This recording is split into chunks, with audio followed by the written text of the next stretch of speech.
So next topic is to talk about the effect of coefficient of the derivative term. The effect of changing TD or KD. When we say TD, actually TD is a better is better to write TD because we're only changing the coefficient of D term. If you look at this representation, we are only changing TD, but not KP and not TI. So let's say we have designed a PI controller, and now we are only focusing on changing TD. This is what we get. Let's say this is the response. This is the response when TD is equal to 0, which means that it is a PI controller. But the other responses I will draw here, they all have TD not equal to 0. Basically, they are all PID. So this is y of t. I'm going to draw. If you increase TD, what you get such a response, and at some point you can get such a response like that. And if you increase the TD so much, usually you get something like that.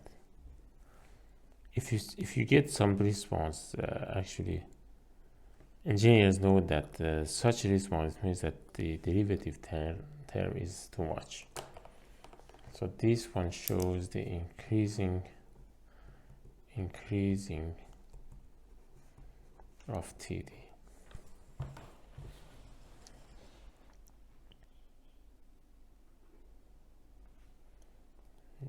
Increasing TD will decrease the overshoot, and of course will decrease the speed as well, but it is not to a high degree.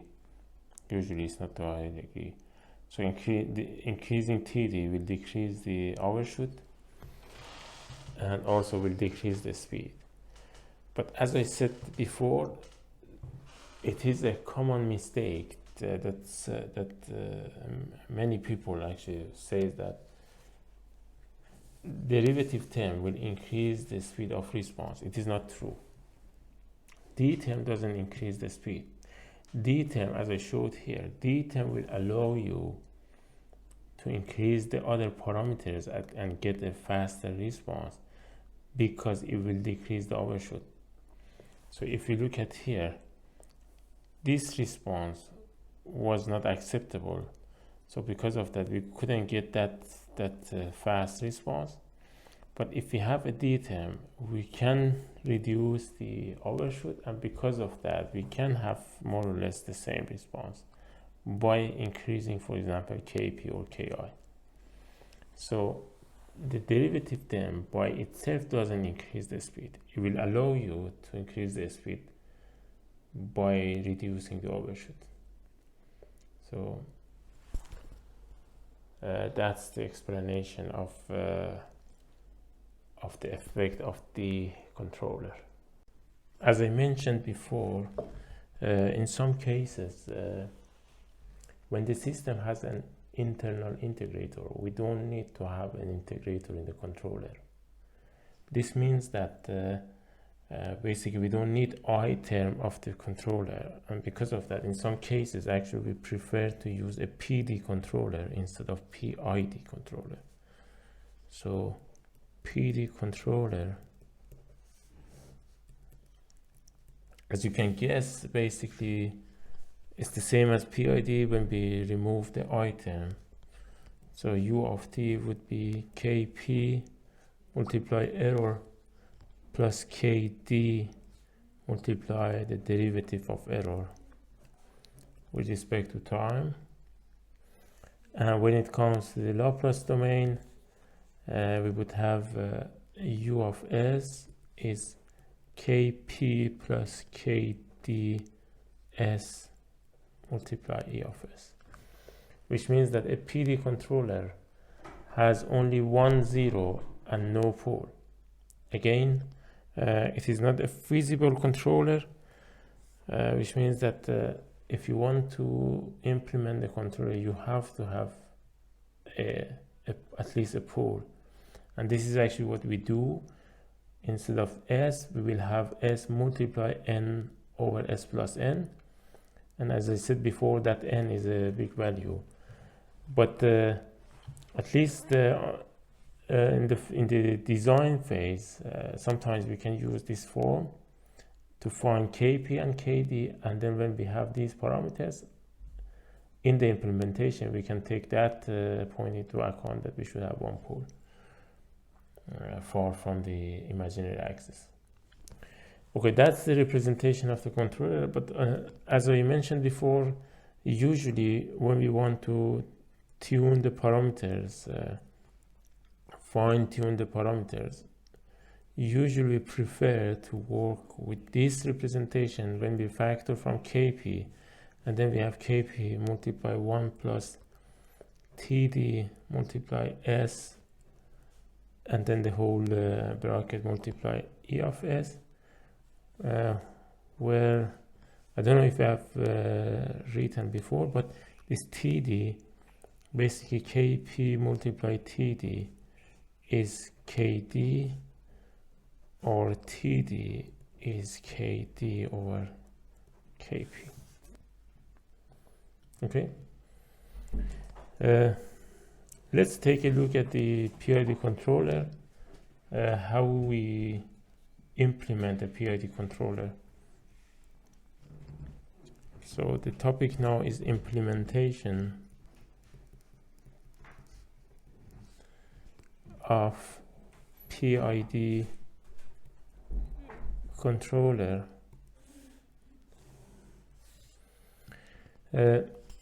Basically, we have two, as I said before, we have two representations for PID controller. The parallel form and the other one that in Simulink is called the ideal form. So the parallel form, we have,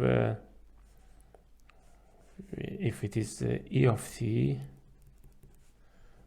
so basically we have Kp multiply E of t plus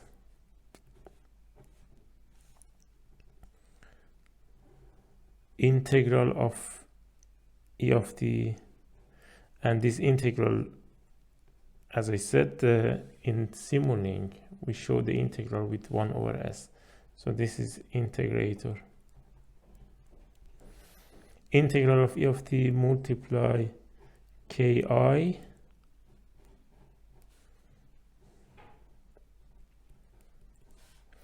and the derivative of E of t d over dt multiply kd. This is the parallel implementation, and this is U of t. Parallel implementation.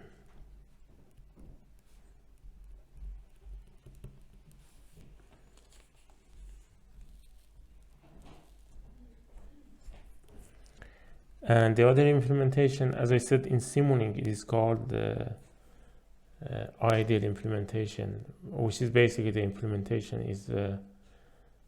is recommended when you want to fine tune the parameters by try and error. In that representation, we factor from Kp, so basically we have Kp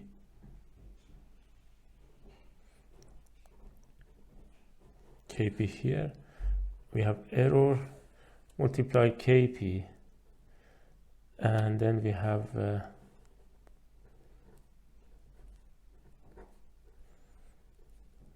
these three terms. So basically we have integral of error multiply 1 over ti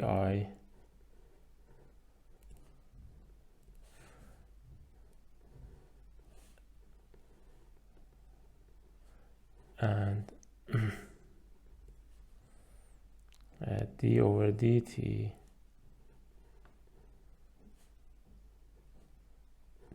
td is here.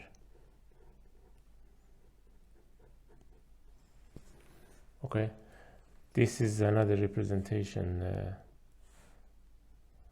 If I want to stick with the definition of Simonic, I should name it the ideal implementation.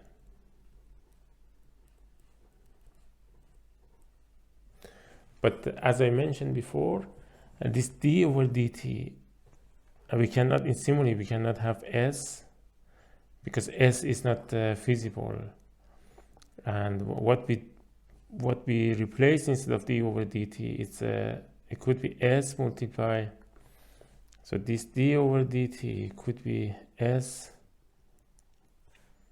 multiply n over s plus n. So it is a derivative term, but it is multiplied by this term, which is an extra pole to make it feasible.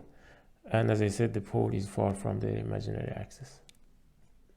So this was about the implementation. The next topic I'm going to talk about is some remarks about the derivative term. Some remarks about the derivative term.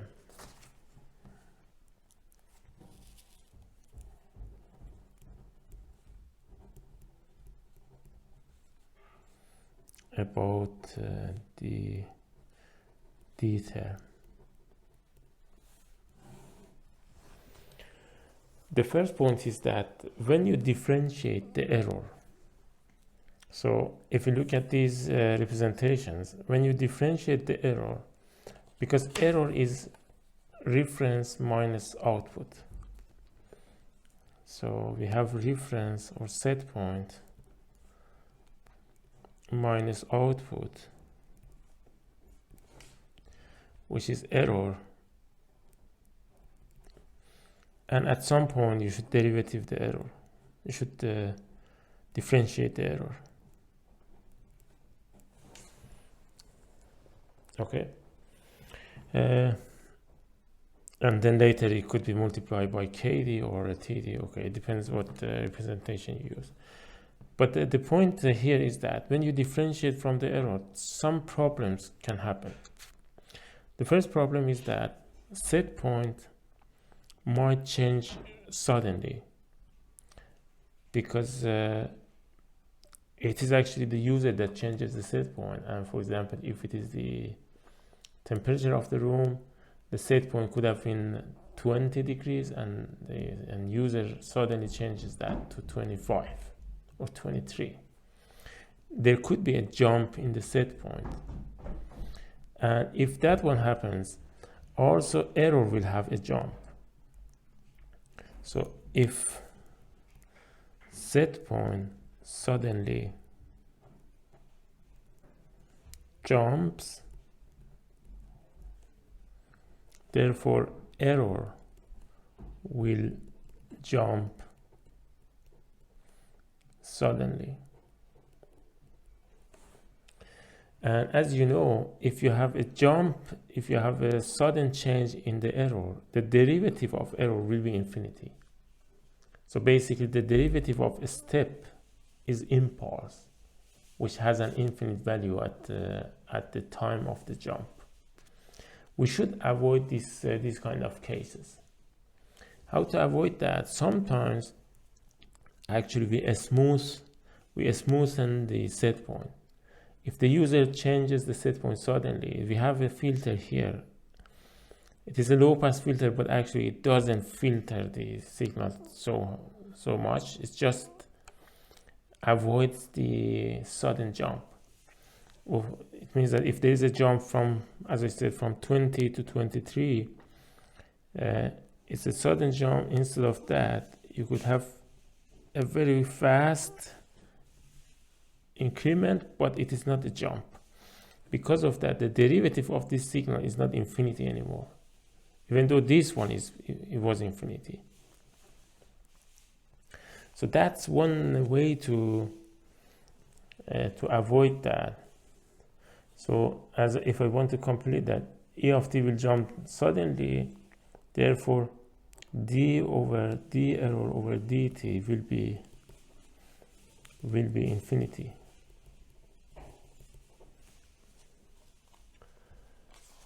So as I said, to avoid that,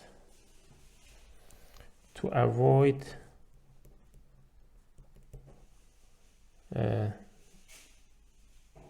infinite value for dE over dt, we can, so basically we have two solutions. One is we can smoothen the set point. The set point changes through a low pass filter.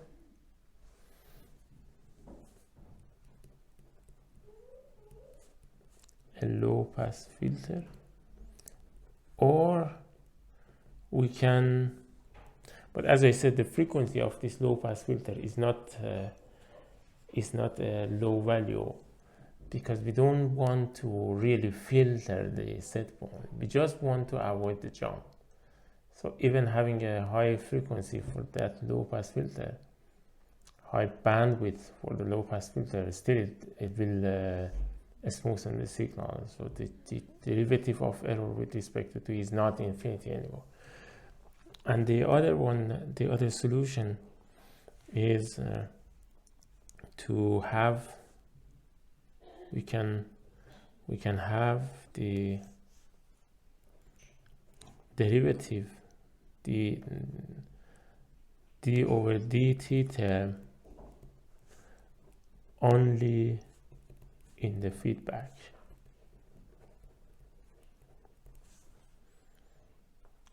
What does it mean? It means that actually if you have, for example, if you have a PID controller, because the focus here is not on the PID controller, I'm only talking about the D term. So maybe it's easier to talk about a PID controller, and I show you how to do this technique. We have a set point, and we have a PID controller. So as I said,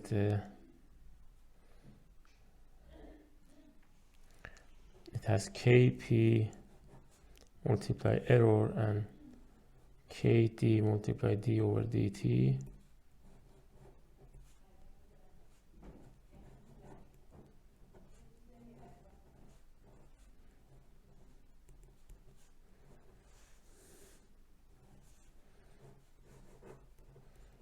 This is the plant, and this is the controller, PID controller we have designed.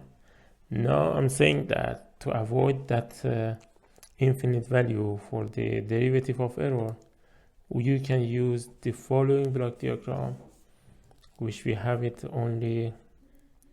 So we have the set point here. We have still this Kp multiply error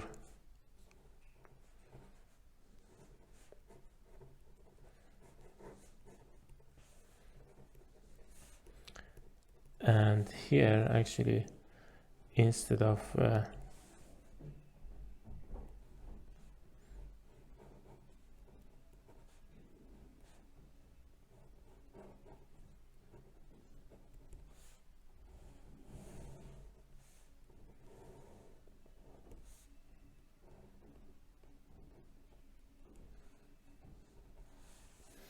something like that, we only have the D term in front of output. We don't differentiate the set point.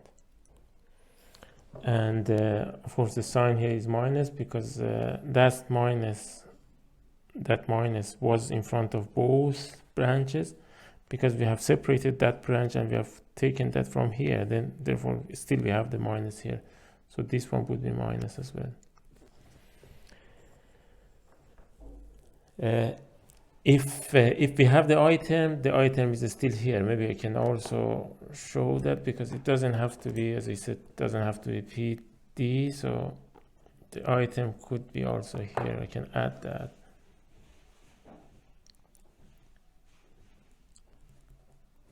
Integrator and KI,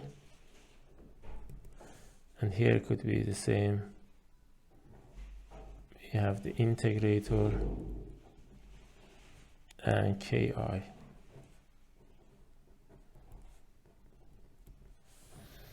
So this controller, the controller here is PID controller. This one is called PI and then /D controller, because it means that the D term is only in front of the output, not the set point. In one of the assignments, actually, I have asked you to prove that in these two block diagrams, the poles of the transfer function are the same. So the transfer function from set point to output in these two representations, they are not the same, but the poles are the same. So we can actually prove that this moving the line to here only in front of output doesn't change the poles. It changes the zeros, but doesn't change the poles.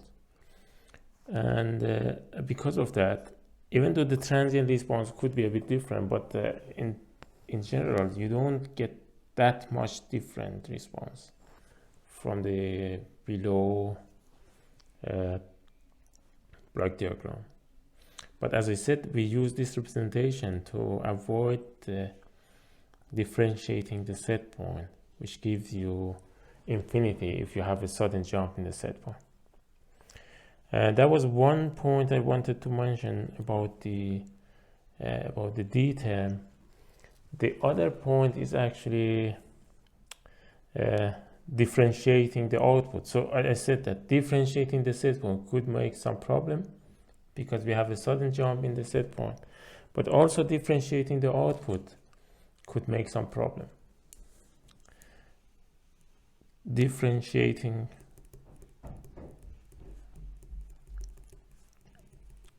the output could be problematic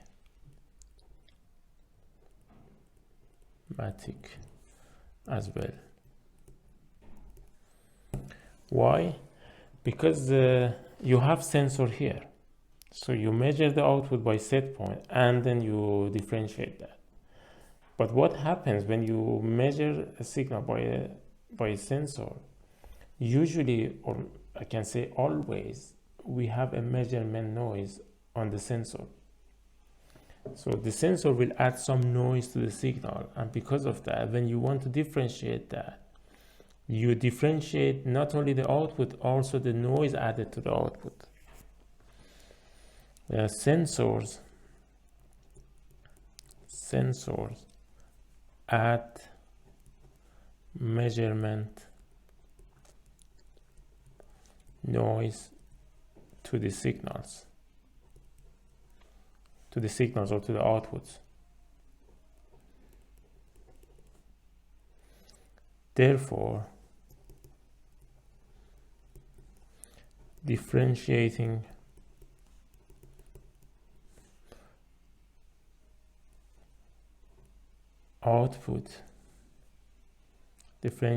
of output will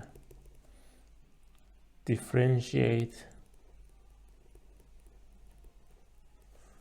the noise as well.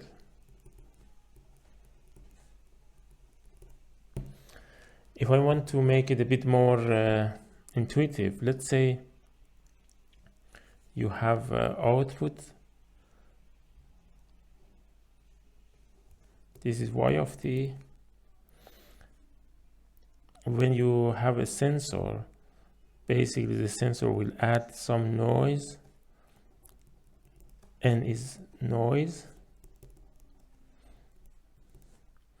And this is what sensor gives you. So sensor doesn't only measure the output. As I said, it will add some noise as well. So this point is what you get from the sensor. Okay.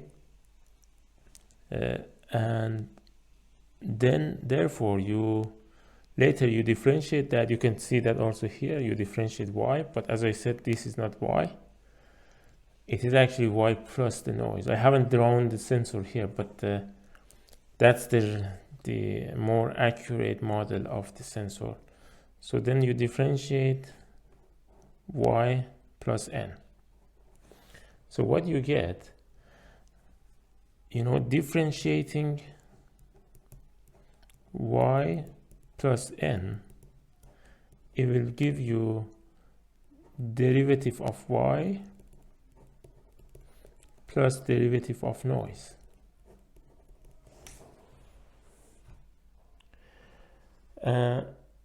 What is problem here is that usually the variations of noise is much more than the variation of signal. So if I want to draw the signal and noise for you, we have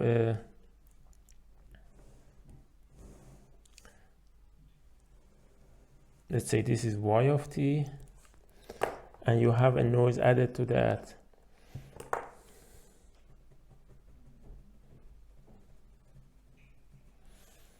And the red one is actually Y plus noise. Okay, when you differentiate that, the derivative of the red signal here is the derivative of the blue signal plus the derivative of the noise added to the signal. But you know that the derivative of a signal is basically the variation of that signal, because the red signal or the noise is varying much more than the signal. Therefore, when you differentiate that, you are expecting something like that.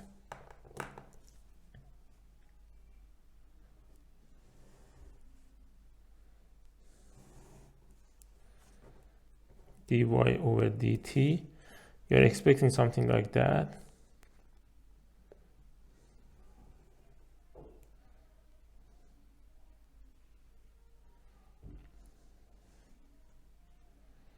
I should try to draw that correctly.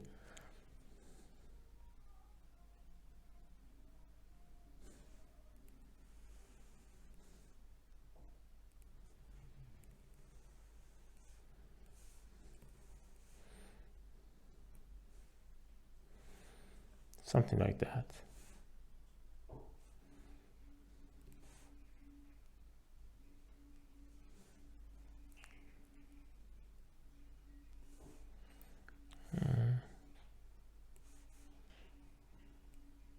This one is dy over dt, and if I want to show you what happens to the derivative of y plus noise,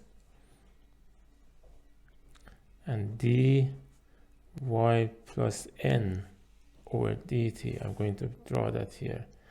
It will be something like that.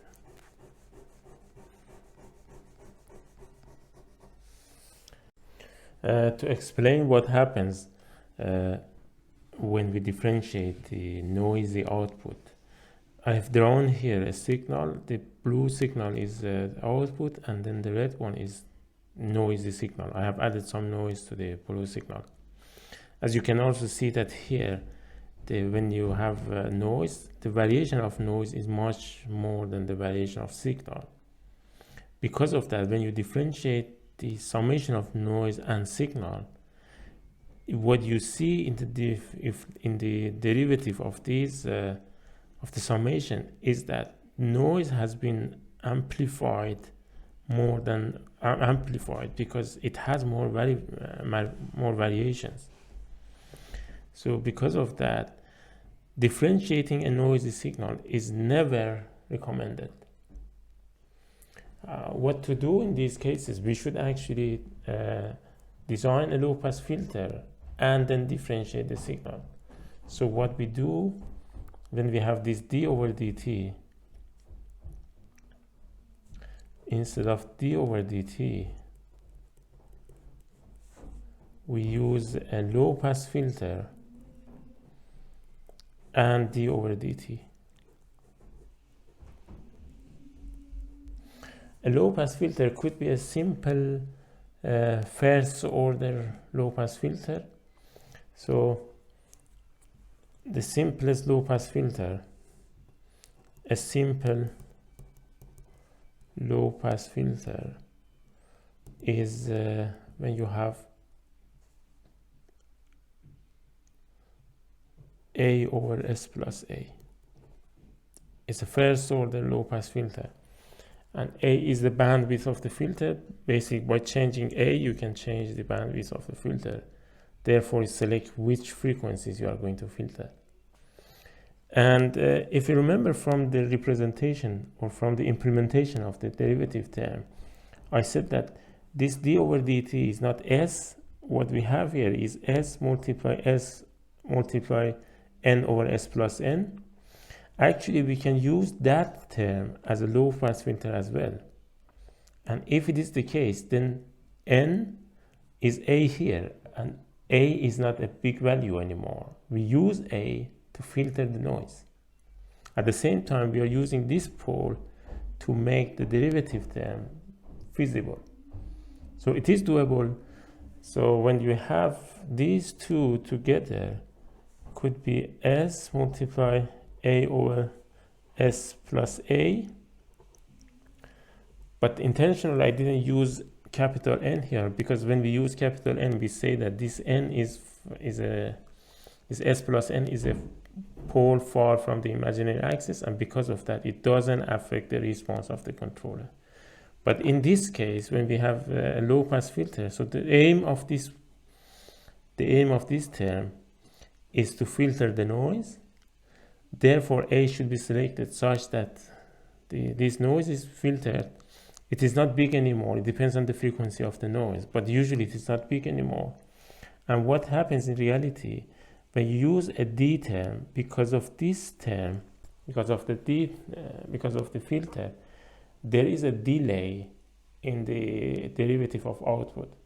So you don't measure the derivative of output anymore, or you don't calculate the derivative of output anymore.